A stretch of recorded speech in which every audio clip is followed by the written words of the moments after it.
Caste census पकड़ रही है रफ्तार। इसे लेकर राजनीतिक दलों ने भी खूब पापड़ बेले हैं। अब जाकर इसे मूर्त रूप दिया जा सकेगा। इसे लेकर क्या क्या नहीं हुआ। तब एनडीए में रहते हुए जेडीयू और बीजेपी में खूब तनातनी हुई थी, जबकि सरकार में नहीं रहते हुए भी नीतीश कुमार को तेजस्वी यादव खुलकर सपोर्ट कर रहे थे। अब तो बिहार में सरकार ही बदल गई। बीजेपी विपक्ष में चली गई तो आरजेडी सरकार में शामिल हो गई। इसी बीच विरोध करते करते बीजेपी ने अचानक यू टर्न लेते हुए बिहार में होने वाले कास्ट सेंसस का समर्थन कर दिया। बीजेपी के समर्थन के भी सियासी गलियारे में मायने निकाले जाने लगे। पॉलिटिकल एक्सपर्ट सरकार के फायदे गिनाने लगे, लेकिन सभी पार्टियों की ओर से सपोर्ट मिलते ही इसके लिए क्वेश्चनर भी तैयार कर लिए गए हैं। लेकिन यहाँ पर हम सारी पार्टी पॉलिटिक्स को दरकिनार करते हुए कास्ट सेंसस के केवल फायदे बताएंगे। सबसे पहले 5वें नंबर की बात करते हैं। बिहार में कास्ट सेंसस अब अपने मुकाम की ओर बढ़ने लगा है और अब इसकी डेट भी आ चुकी है। नए साल में इसका श्री गणेश हो जाएगा। दरअसल बिहार में 7 जनवरी से कास्ट सेंसस शुरू होगा। हालांकि इसका नाम जाति सह आर्थिक गणना दिया गया है। पहले चरण में मकानों की गिनती होगी जो 21 जनवरी तक चलेगी।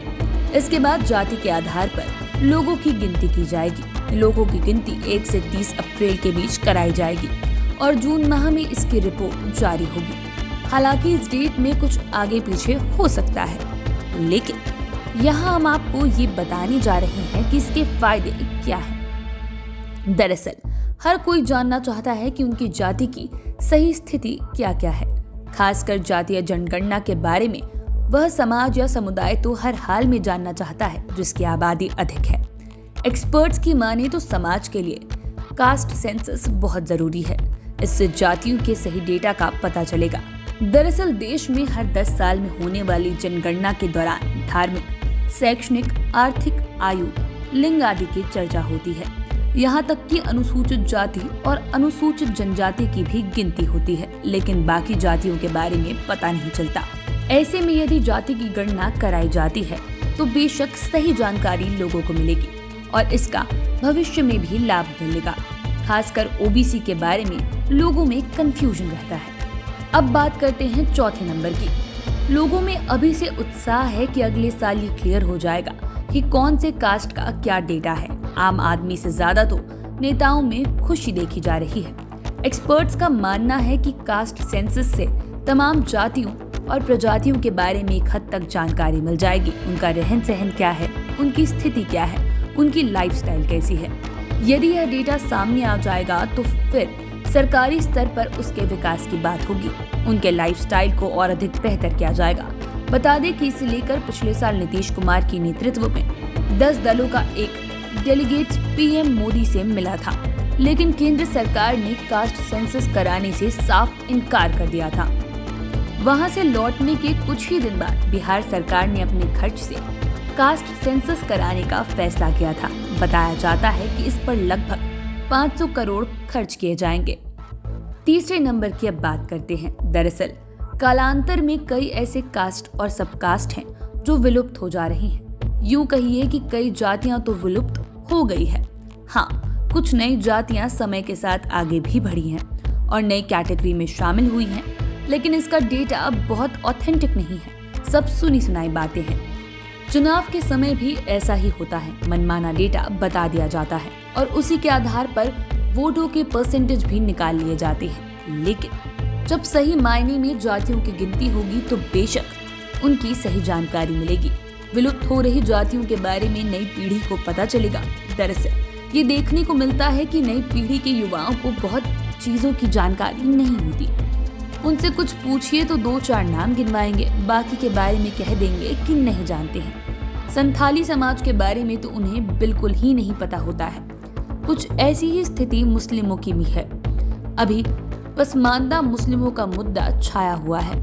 इस मुद्दे को बीजेपी जोर शोर से उठा रही है, लेकिन मैक्सिमम लोगों को पता ही नहीं है कि पसमानदा मुस्लिम कौन है। कुछ ऐसा ही हाल दलित महादलित का भी है। एक्सपर्ट्स मानते हैं कि कास्ट सेंसस की रिपोर्ट आने से नई पीढ़ी को बहुत कुछ जानने को मिलेगा। अब बात करते हैं 2रे नंबर की। दूसरे नंबर पर पूरा पॉलिटिक्स का मामला है। दरअसल राजनीतिक पार्टियां टाइम टू टाइम ये डिमांड करती रहती है कि फलाना कास्ट को आरक्षण का लाभ नहीं मिल रहा। यह भी आरोप रहता है कि हमारी जाति को आरक्षण की लिस्ट में शामिल नहीं किया गया है। एक्सपर्ट्स की माने तो कास्ट सेंसस से सबसे बड़ा लाभ आरक्षण में ही मिलेगा।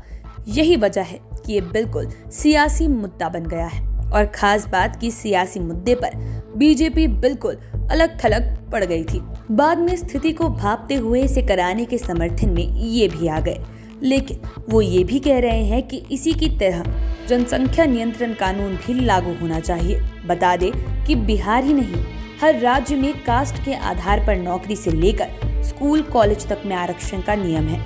ये भी कड़वा सच है कि कास्ट सेंसस के मुद्दे पर राजनीतिक दलों के बीच मतभेद हो, लेकिन हर दल की यही चाहत है कि कास्ट का डेटा सबको मिले। सरकार की ये भी चाहत है कि सारी जातियों को रेशियो के आधार पर आरक्षण का लाभ मिले। अब बात पहले नंबर की। कास्ट सेंसस को लेकर सबों के मन में एक ही सवाल है कि जब प्रधानमंत्री नरेंद्र मोदी नहीं चाहते हैं कि जातीय जनगणना हो, तो फिर मुख्यमंत्री नीतीश कुमार इसे कराने का जोर क्यों दे रहे हैं। एक्सपर्ट्स की माने तो सरकारी पहल से बेशक वैसी जातियों प्रजातियों को लाभ मिलेगा जिनकी संख्या कम हो रही है। सियासी फायदे से अलग इस तरह की गणना से हाशियों और लगभग विलुप्त होने की कगार पर पहुंच चुकी जातियों या समुदायों का पता चलेगा और उनको बचाने और उत्थान की पहल सरकारी स्तर पर की जाएगी। सरकार को सही निर्णय लेने में सहूलियत होगी। इतना ही नहीं, तमाम तरह के सामाजिक संगठन भी उनके अधिकारों के लिए सामने आएंगे और उन्हें हक दिलाने के लिए कदम से कदम मिलाकर चलेंगे। इससे हाशिए पर जी रही जातियों को लाभ मिलेगा।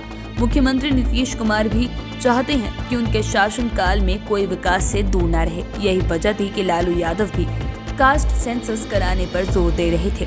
हालांकि केंद्र सरकार का कहना था कि इससे आपसी मतभेद बढ़ सकते हैं, जबकि मुख्यमंत्री नीतीश कुमार का कहना है कि ऐसी कोई बात नहीं है। कास्ट सेंसस से किसी तरीके का मतभेद नहीं होगा। वो ये भी मानते हैं कि विलुप्त हो रही जातियों और प्रजातियों को संरक्षण मिलेगा। आप चैनल के साथ बने रहें। अगर इस वीडियो को फेसबुक पर देख रहे हैं तो पेज को लाइक करें, यूट्यूब पर देख रहे हैं तो चैनल को सब्सक्राइब करें। धन्यवाद।